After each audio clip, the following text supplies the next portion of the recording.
What if co-op was a climbing game? If you don't know what co-op is, it's basically a walking simulator rage game where you control the co-op guy's legs with the keys Q, W, O, and P. Anyways, that was the exact question I had a few weeks ago, and creating this game led me down an extremely draining journey of multiple sleepless nights. At one point, I had to completely scrap the project and start all over again. And to figure out how I got here, we'll have to rewind a little. It was the 17th of August. I was bored out of my mind, and then I discovered something big. The GMTK Game Jam 2024 is starting in just 2 hours, and since it is one of the largest game jams ever, I knew I had to join it. For this jam, roughly 30,000 people came together, and we were given a short time frame of 96 hours to create a full-blown game following the theme of built to scale. Now, what does that have to do with co-op at climbing games? Well, let me introduce the ultimate idea. See, upon hearing the theme, I immediately began brainstorming. My thought was to interpret skill as climbing, as in scaling a mountain. Then out of nowhere, a difficult game about climbing by Pontypants just suddenly popped up in my mind. So that's the moment I decided that I was gonna make a rage game, and submit it to a jam.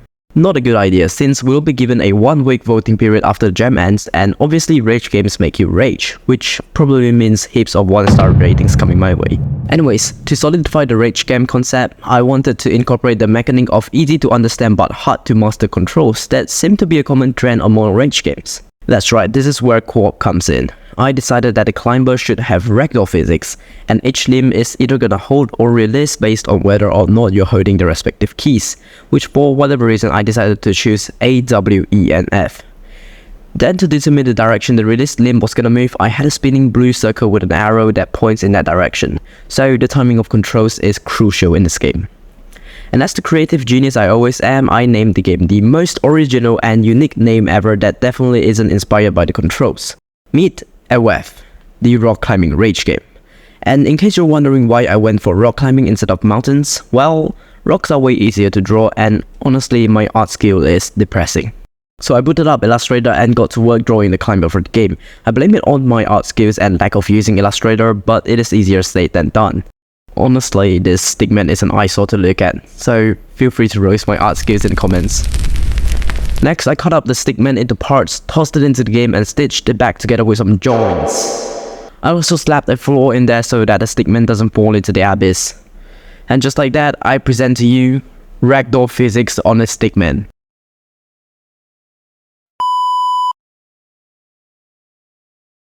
Afterwards, I quickly moved on to create some rock climbing holds for the stickman to grab onto, and this looked horrible. But don't worry, that's just placeholder art. Anyways, the way I got the stickman to grab on is by attaching the hand or foot to the hold using a joint, which, yes, was the same as what I used for turning the stickman into a ragdoll. Well, at the time I thought this was a genius idea, but things just wouldn't work out later, as you'll see soon. To make the limbs hold and release based on the keys, I quickly coded a script for the stickman, and hooray, it actually works. But not for long, because right afterwards I discovered this game-breaking bug, where as long as you held onto the hold once, even if the hand or foot is no longer in contact with the hold, and you press the key, it somehow still gets connected, and the limb just dangles in midair. I remember researching and debugging this issue for almost an hour straight, but still being unable to solve it. It's either I suck or my genius method sucks, which means my brain sucks, which still implies I suck. So I did the next best thing anyone could do in this type of situations. I left the problem for future me and continued developing the next feature, which was the movement of the limbs. As you can see, right now the limb just drops when its limb is released, and obviously you can't do rock climbing like that. So I basically applied a force to the limb in the launch direction and... whoops, I think I messed some stuff up. In this horrible moment where the project is in a complete mess and almost every feature is broken, I had a conversation with my inner monkey. It went something like, "Why is absolutely nothing working? Do I just suck that much? I'll probably fail yet another game jam. Yo monkey, what do I do?" You know what? That makes perfect sense to me. Just like that, under Wise Monkey's advice, I did by far the most insane thing I've ever done in game jams. Alright, we're back to ground zero and one entire day has been wasted. So, I'm still going with the same idea as before, but I'll need to switch all my genius solutions up. Anyways, I boot up Illustrator and drew a climber, just like the way I did before, except this climber doesn't look like a pile of crap. This kinda reminds me of the Sonic treatment, except nobody gave me the treatment, so I gave it to myself, which honestly sounds even worse. Next, I dragged the new climber into scene and ragdolled it for the second time. And bam, ragdoll physics. Anyways, the climber obviously needs something to grab onto right now. Because I was too lazy to create any more art for the game, I pulled a big brain move and used Godot as a placeholder. Since the climber is stupid and can't think on his own, I wrote some code that makes him smart. Instead of my old genius way of using the joint, the way the code works now is basically snapping the hand or foot to the hole if it is within a set area. Afterwards, I tinkered around a bit in hopes of creating muscles that would pull the climber up, which resulted in some weird stuff happening.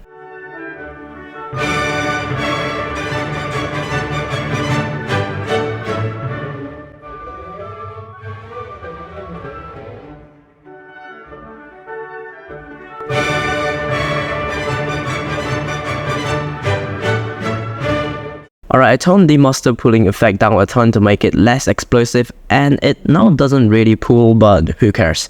Anyways, right now the limbs don't launch when you release a key, so let's fix that.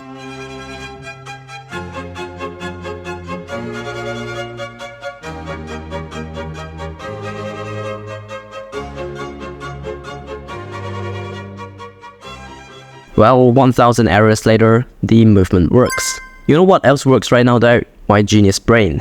Because I was just about to make my own art for the climbing holds when I realized that those things are basically blobs. And guess who knows a website to generate blobs? That's right, blobmaker.app just so happened to be in my huge collection of interesting websites that I'm most likely never using in my life. Anyways, I generated about 10 blobs in total. I next replaced the Godots with this cute colored blobs, then struggled to find a suitable color for the background, and bam! The nice looking rock climbing game that somehow has a climber with floppy limbs. It was the dawn of a new day. The birds were chirping, the climber was rock climbing, everything seemed perfect. Too perfect. Guess what? A day without errors is never possible. I realized the game currently has an issue. You see, if you just press play and not hold the 4 keys, the climber would fall right down. And obviously, I can't assume players are gonna hold those keys from the very start, can I? That's why my solution was to have them hold down 4 keys in order to start the game. So to implement this, I immediately created a start menu and well, it worked perfectly. That's another issue down. Hold on, what the f? As you can probably tell, this was not supposed to happen. Whoever can do this in real life, well, I'm gonna be shocked. So I slammed some fresh code into my script and fixed it. Right now the climber just falls for an eternity if you miss the grab, and to fix that I needed some spikes. And guess who knows a website for generating those? That's right, getwaves.io just so happened to be in my huge collection of interesting websites that I'm most likely never using in my life. Anyways, I generated a huge row of spike, tossed it into the game, and made it red, because kindergarten taught me that red equals bad. With that done, the game now restarts whenever you touch the spikes. Now, as you can see, the level currently only has a few blobs, which makes for a really bad level. That's exactly why it's level design time.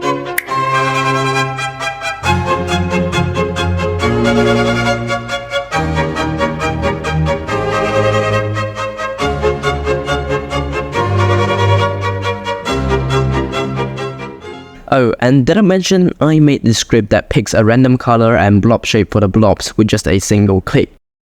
Anyways, I next decided to work on a progress bar to show how close you are to the goal blob.